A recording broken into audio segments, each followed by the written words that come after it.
Good morning. I hope you are all doing well. We might be finally exiting this COVID-19 pandemic. So recently we've had mass shootings in Georgia and in Colorado. The attack in Georgia seems to have been against Asian Americans, and Asian Americans have been attacked in San Francisco. It seems almost daily.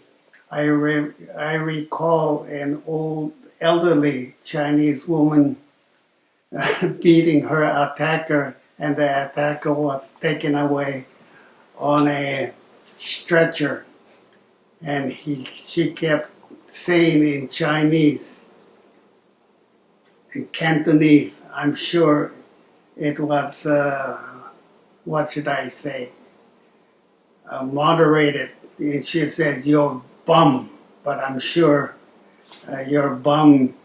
Why did you attack me? She kept repeating that, but I'll have to check with my Cantonese friend to see what the exact translation was.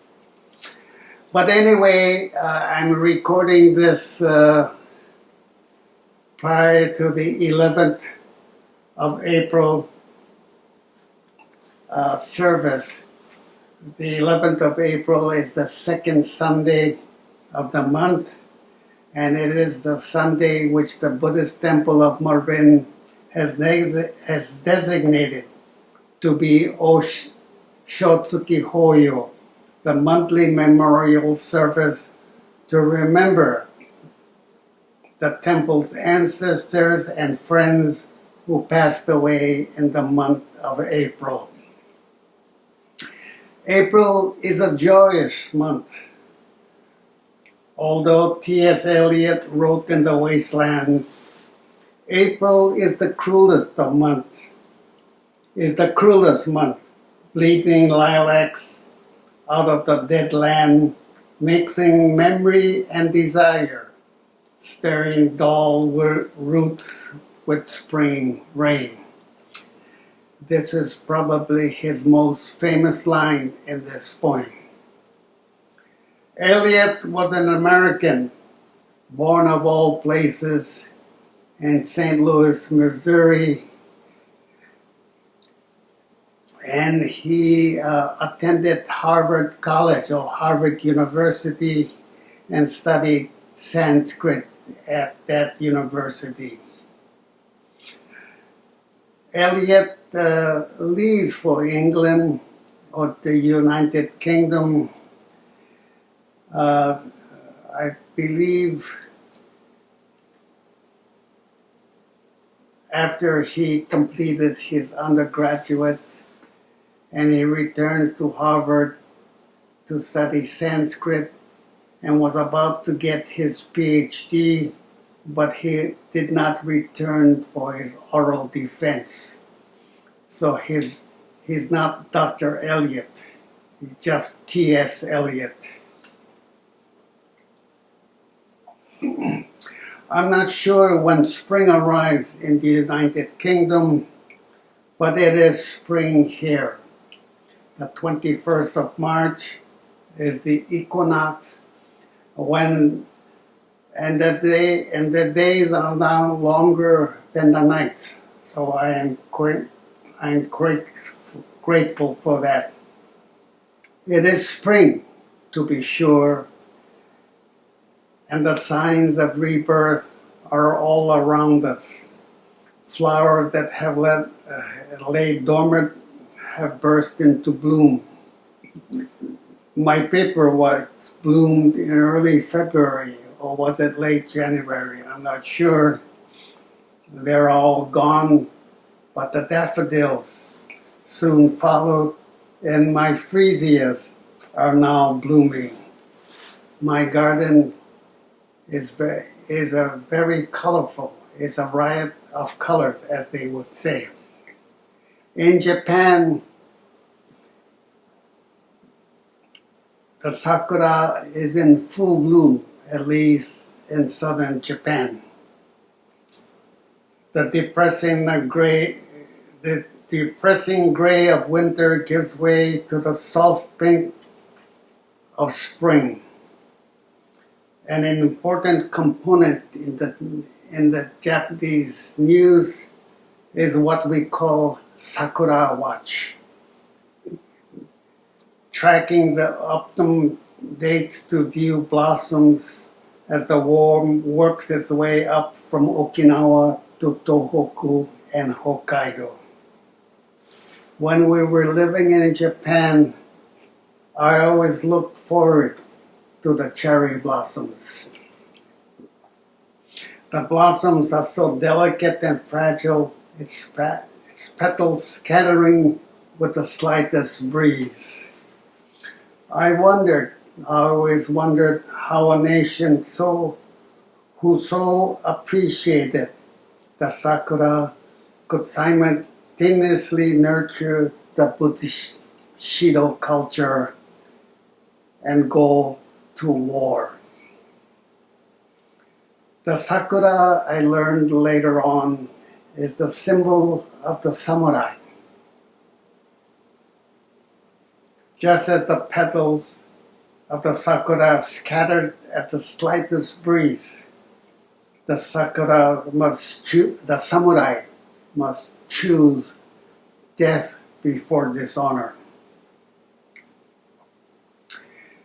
In Japan also, spring, that is the season of the sakura, marks the beginning of a new academic year.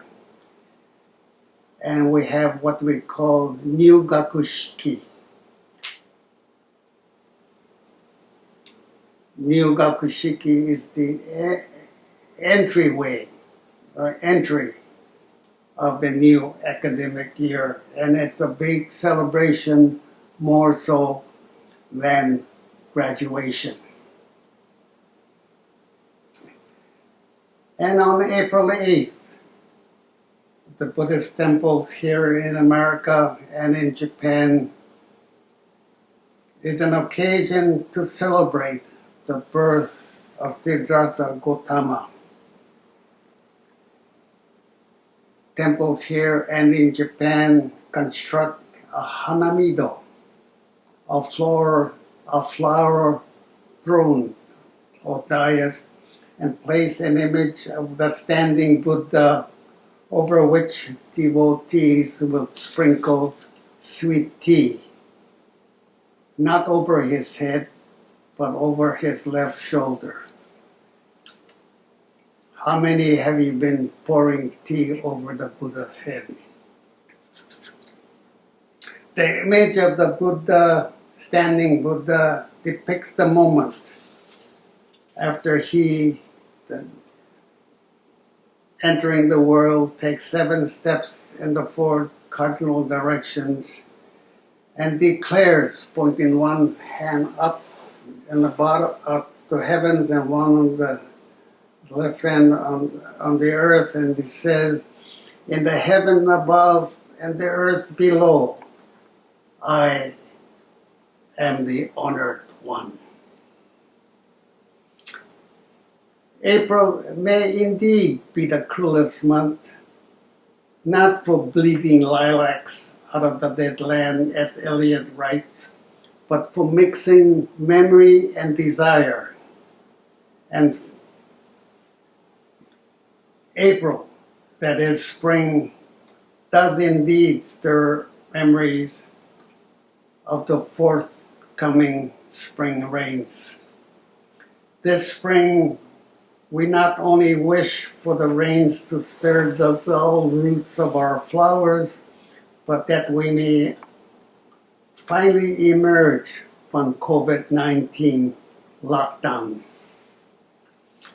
With the memory of spring, with the memory of what spring brings, and our desire to be for a free and easy pre-pandemic time, This morning I want to share with you the importance of memory and of remembering.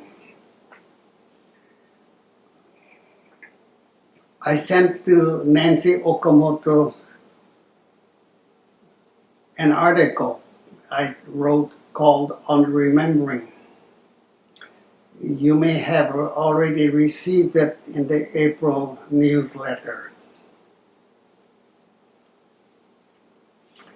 And in it I write of the wonderful ways this temple and its services have for remembering.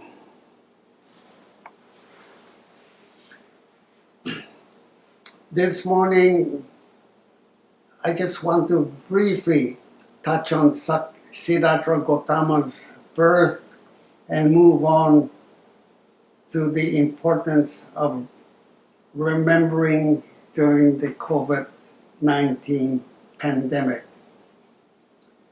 Last month, I spoke about Lady Kujo, and I wrote an article on Lady Kujo highlighting the poems and essays she published in the Yomiuri Shimbun. She composed a short essay on Queen Maya, the birth mother of the future Buddha. She strolled through Lumbini Garden. As she was strolling in Lumbini Garden, she chances upon flowers in bloom. And she voices an appreciation of the pure innocence of the flowers. Specifically, she was referring to the Ashok blossoms. I've never visited India in spring, so I'm not sure what the Ashok blossoms look like, but they must have been very beautiful. Several years ago, Vasanta Bidari, the Nepalese archaeologist, was excavating Mahadevi Vihara and discovered the stone which marks the exact place where the Buddha was born. With this discovery, Vasanta became world famous as the archaeologists who discovered the birthstone that marked the exact spot where the Buddha was born. So I asked him,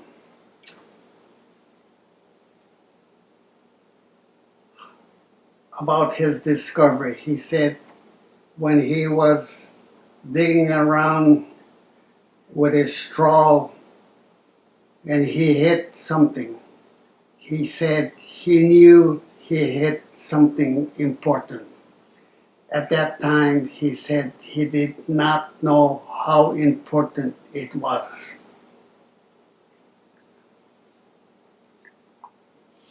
So I asked him, how did you know where to dig? And Lumbini is a big place. Even the Mahadevi Vihara is a big place. How did you know where to dig? Well, he said, when I was reading Shuangzhen, Genjo Sanzo, the pilgrim from China, Tang China, who studied at Nalanda University with Silabhadra. I spoke about this previously. He said it's about 25 paces. So he said, an average woman of Nepalese descent, that would be, I'm not sure how tall it is, and how many steps, how wide her steps was. And he figured about 30 inches, I'm not sure. And he said, Chuang-san says, it was 25 steps that Mahamaya took before giving birth. And he marked the spot where what we call a tank, a sacred pond in which she would refresh herself and bathe herself before moving on to giving birth. And sure enough, it was about 25 paces from the pond, and that he started to dig, and he hit upon the birthstone. So I asked him again another question. How do we know that this is the exact spot where the Buddha was born? The implication being, it's just an ordinary stone, it might be a fake. And he said to me, in Nepal, in my part of the country, and that's this part of the world, where one is born is a sacred place. And indeed, that makes sense. When we enter this world, we are born in a hospital now, of course, and this doesn't hold. But when you think about that, the place we enter the world is indeed a sacred spot, at least for us. And he said, besides, he was a prince, and more so, they would mark this site as a holy place.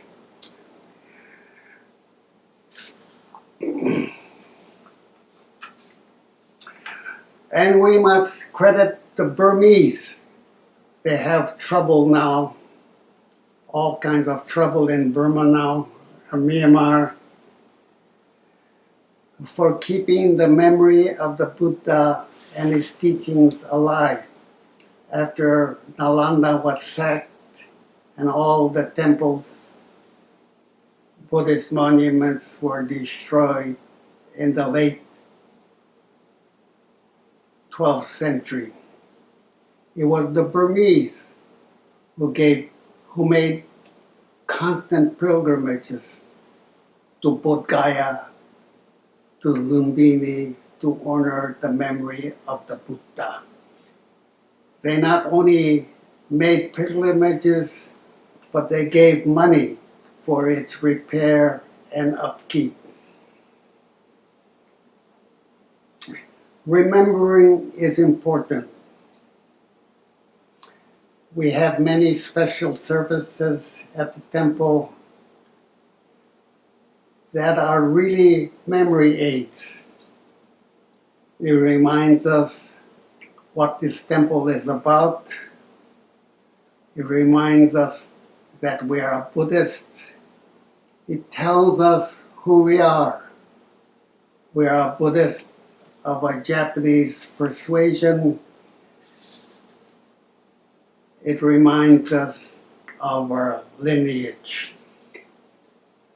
Imagine, if you would, if you have no recollection of the past, the temple would be meaningless, just another building. On February 21st, 2001, the New York Times carried an opinion piece called A Year of Accelerated Unraveling. The author, Katie Engelhardt, writes how difficult the past year has been for persons with Alzheimer's and other dementia-related maladies, especially in nursing homes. Such persons have witnessed unprecedented decline in their memory and of course, high numbers of death because of the restrictions she opines of visits by their children and grandchildren, friends, and associates. I received a call in November that an elderly relative had passed away in Los Angeles. He was 97, the same age as Clarence Hitsune Sensei. Because of COVID, there was no service. My cousins related, they will have something when this pandemic passes. 2 weeks ago, or was it 3 weeks ago, I received a call from the oldest daughter of an old friend who was under hospice care. The children opted to bring her home. So at least she said my mother could receive visitors. At least we could see and touch her and speak with her. I did a service through FaceTime and spoke to her, encouraging her that she did a good life. Her daughters are well, her grandsons are well behaved, and she can rest easy.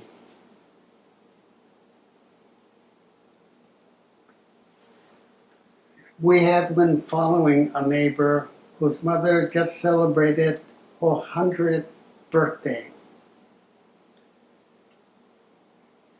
Throughout the year, the family, her daughter, has been lamenting that she had to visit her mother through glass doors and windows.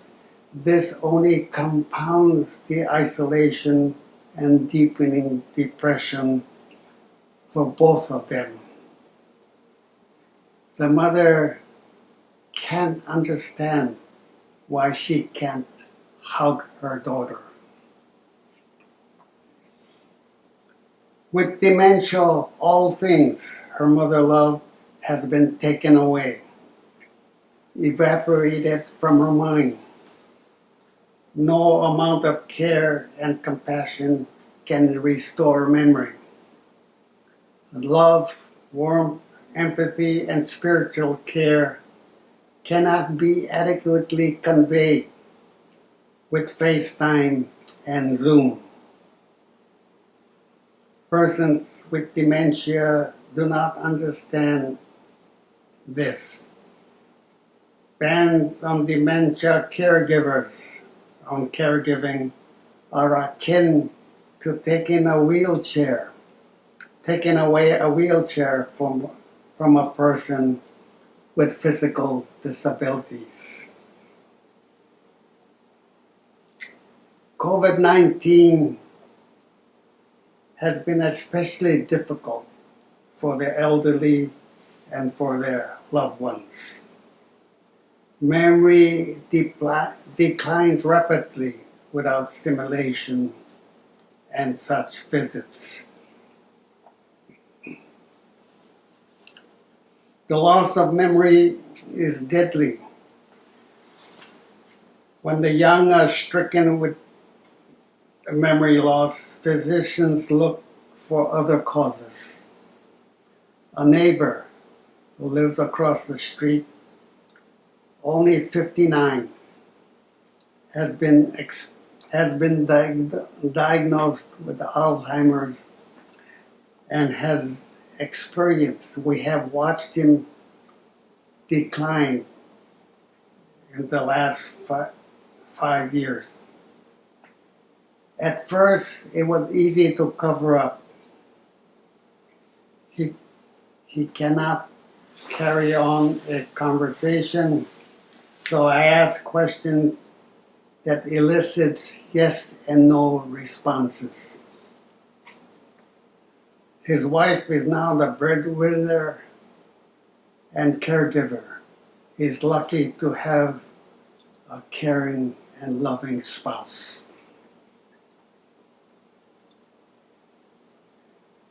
April may indeed be the cruelest month, breeding lilacs out of the dead land, mixing memory and desire, staring dull roots with spring rain.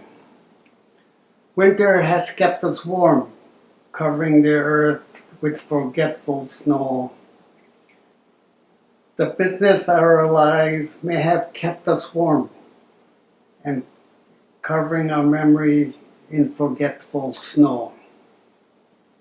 I urge you to call the elders in your lives to refresh their memories. We receive calls from the Okinawan Kenshinkai on 3 occasions to check up on us, to see if we needed help to procure food and other necessities. It was greatly appreciated. Of course, we, Mrs. Nakasone and I, are not old. At least we think we are not old. But I have to admit, sheltering in place has been difficult. And it has taken a toll on my physical health. Eliot concludes the wasteland with the line, Datam Davan Damyata, Shanti, Shanti, Shanti. Datta means to give, that is, in a sense of self-sacrifice. Dayatam means to be sympathetic, to understand that we are all prisoners of our own thoughts and prejudices, and we need to be aware of this reality. Damyapta means to control. It means to direct the reader to be compassionate. The Wasteland was published in 1922, and it is regarded as one of the most important poems of the 20th century. Eliot ends the poem with the line Shanti, Shanti, Shanti, repeated 3 times. It means something like peace which transcends understanding. Eliot, it seems, was seeking in a way to transcend the senseless death and the destruction that a great war had generated in Europe, and the chaos in its aftermath. The Buddhist nirvana may be akin to Shanti. I do not know.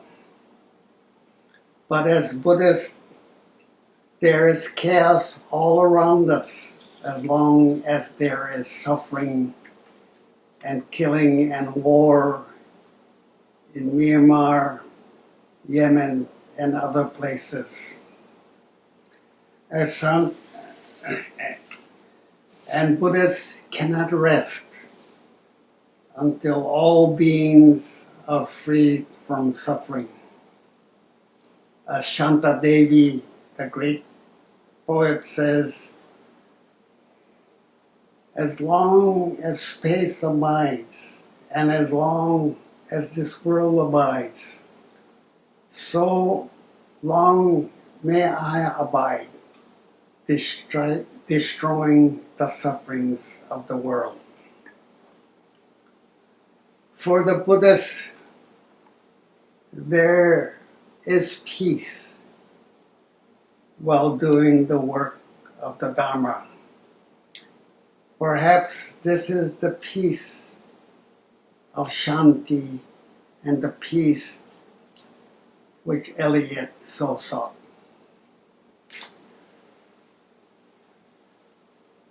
I will end with this thought and hope you keep well and hope that we'll see you soon when this chaos of the pandemic is over. Gasho. Namo Amida Butsu. Namo Amida Butsu. Namo Amida Butsu.